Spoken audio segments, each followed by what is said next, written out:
بسم اللہ الرحمن الرحیم۔ حضور صلی اللہ علیہ وآلہ وسلم ہر بیوی کے ساتھ ایک دن رہتے۔ باقی ازواج مطہرات البتہ باری والی زوجہ کے پاس اکٹھی ہو جاتیں۔ ایک دفعہ حضرت عائشہ کی باری تھی جب حضرت زینب ابن ماجہ کی روایت کے مطابق بلا اجازت ان کے حجرے میں داخل ہوئیں۔ آپ کو معلوم نہ تھا کہ حضرت زینب موجود ہیں۔ آپ نے ان کی طرف ہاتھ بڑھایا تھا کہ حضرت عائشہ بولیں، یہ زینب ہیں۔ آپ نے ہاتھ کھینچ لیا۔ اس پر ان دونوں میں تکرار ہونے لگی اور ان کی آوازیں بلند ہو گئیں۔ ادھر نماز کھڑی ہونے لگی تو حضرت ابوبکر نے آپ کو بلا لیا۔ حضرت عائشہ بولیں، ابھی نماز ادا کرنے کے بعد میرے والد مجھے خوب ڈانٹیں گے۔ ایسا ہی ہوا۔ حضرت ابوبکر نے انہیں سختی سے ڈانٹا، تم حضرت محمد صلی اللہ علیہ وآلہ وسلم کے سامنے اس طرح بولتی ہو۔ ایک بار رسول اللہ صلی اللہ علیہ وآلہ وسلم حضرت عائشہ کے پاس آئے تو انہوں نے پوچھا، آج کہاں رہے؟ فرمایا، اے حمیرہ، ام سلمہ کے پاس تھا۔ کہا، ام سلمہ سے آپ کا جی نہیں بھرتا؟ مجھے بتائیں، اگر آپ ایک وادی کے دو کناروں پر اتریں، ایک سے گھاس چرائی گئی اور دوسرے کنارے پر کوئی گھاس کھانے والا نہ آیا ہو، آپ جانور کہاں چرانا چاہیں گے؟ فرمایا، وہ جس کا سبزہ چکھا نہ گیا ہو۔ میں آپ کی دوسری عورتوں کی طرح نہیں، میرے علاوہ ہر عورت دوسرے مرد کے پاس رہی ہے۔ حضور صلی اللہ علیہ وآلہ وسلم مسکرا دیے۔ شاہ روم مقوقس نے رسول اللہ صلی اللہ علیہ وآلہ وسلم کو ایک کبتی باندھی ہدیہ کی۔ حضرت عائشہ رضی اللہ تعالیٰ عنہ کہتی ہیں کہ وہ حاملہ ہوئی تو مجھے پریشانی لگ گئی۔ ابراہیم کی ولادت ہوئی لیکن ماریہ کو دودھ نہ آتا تھا۔ آپ نے بچے کے لیے دودھ دینے والی بھیڑ خریدی جس کا دودھ پی کر وہ موٹا اور سرخ و سفید ہو گیا۔ ایک دن آپ ابراہیم کو اپنی گردن پر اٹھا کر لائے اور پوچھا، عائشہ بچے کی مجھ سے مشابہت کے بارے میں کیا خیال ہے؟ میں نے سوتاپے کی وجہ سے کہا، مجھے تو آپ سے کوئی مشابہت نظر نہیں آتی۔ فرمایا، بچے کی صحت کے بارے میں کیا کہتی ہو؟ میں نے کہا، جو بھیڑوں کا دودھ پیتا ہو وہ ایسے ہی ہو جاتا ہے۔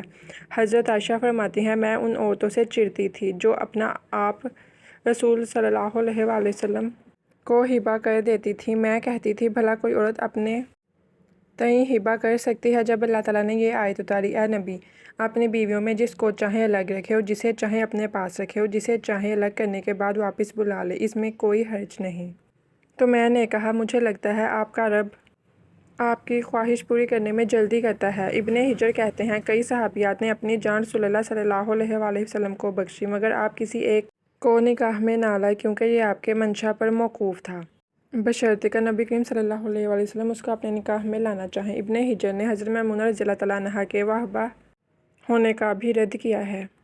ام المؤمنین حضرت سودا بنت زمعہ نے اپنی باری کا دن حضرت عائشہ رضی اللہ تعالیٰ عنہا کو دے دیا تھا، چنانچہ آن حضرت رضی اللہ تعالیٰ عنہ حضرت عائشہ کے یہاں 2 دن قیام فرماتے۔ حضرت عائشہ رضی اللہ تعالیٰ عنہا فرماتی ہیں، سودا کے علاوہ کوئی عورت ایسی نہیں کہ میرا اس جیسے طور طریقے اختیار کرنے کو دل چاہے مگر ان میں بھی تندی تھی۔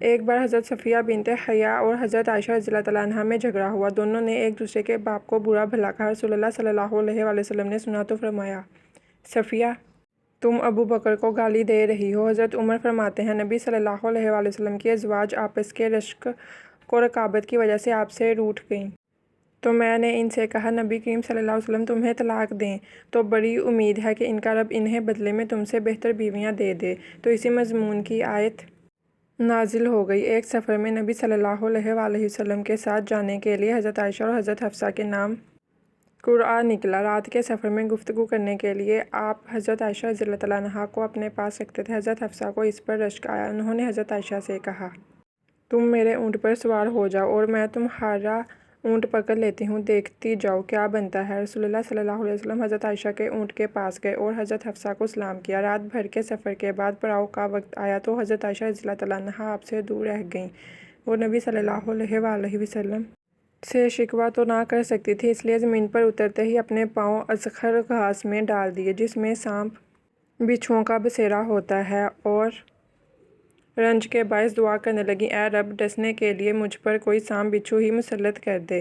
نبی کریم صلی اللہ علیہ وآلہ وسلم اپنی ایک زوجہ حضرت عائشہ کے پاس تھے۔ اتنے میں ایک دوسری بی بی حضرت زینب نے کھانے پر رکابی بھیجی۔ حضرت عائشہ رضی اللہ تعالیٰ عنہا نے جس کے ہاں نبی صلی اللہ علیہ وآلہ وسلم تھے لانے والے خادم کے ہاتھ پر ایک ضرب لگائی تو رکابی گر کر ٹوٹ گئی۔ آپ نے رکابی کے ٹکڑے اور گرا ہوا کھانا اکٹھا کیا اور فرمایا، تمہاری اماں ام المومنین کو رشک آ گیا تھا۔ خادم کو روک کر آپ نے گھر سے نئی رکابی دے کر رخصت کیا۔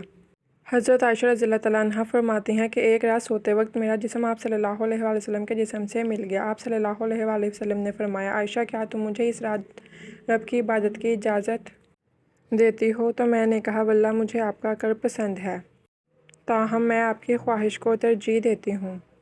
پھر آپ صلی اللہ علیہ وآلہ وسلم نے قیام کیا اور رو رو کر قرآن پاک کی تلاوت کی، حتیٰ کہ آپ کے کندھے مبارک بھیگ گئے۔ پھر آپ صلی اللہ علیہ وآلہ وسلم بیٹھ کر تلاوت کرتے رہے، حتیٰ کہ آپ کے پہلو آنسوؤں سے تر ہو گئے۔ پھر لیٹ کر تلاوت کی اور روتے رہے، حتیٰ کہ زمین تر ہو گئی۔ آپ صلی اللہ علیہ وآلہ وسلم کے پاس جب حضرت بلال رضی اللہ تعالیٰ عنہ آئے تو انہوں نے کہا، یا رسول اللہ صلی اللہ علیہ وسلم، میرے والدین آپ پر قربان، کیا اللہ تعالیٰ نے آپ کے آئندہ اور گزشتہ کے تمام گناہ معاف نہیں کر دیے؟ فرمایا، بلال، پھر میں شکر گزار بندہ نہ بنوں؟ اللہ تعالیٰ نے مجھ پر اس رات یہ آیت نازل فرمائی، یعنی آسمان و زمین کی پیدائش میں، دن رات کی گردش میں اہل عقل کے لیے نشانیاں ہیں، جو اللہ کا ذکر کھڑے بیٹھے اور لیٹے ہر حال میں بجا لاتے ہیں، اور وہ زمین و آسمان کی پیدائش پر غور و فکر کرتے ہیں اور کہتے ہیں، اے ہمارے پروردگار، تو نے یہ سب کچھ باطل پیدا نہیں کیا، تو پاک ہے، ہمیں آگ کے عذاب سے نجات عطا فرما۔ اللہ پاک ہمیں دین کی سمجھ نصیب فرمائے اور ہمارا خاتمہ ایمان پر لائے، آمین۔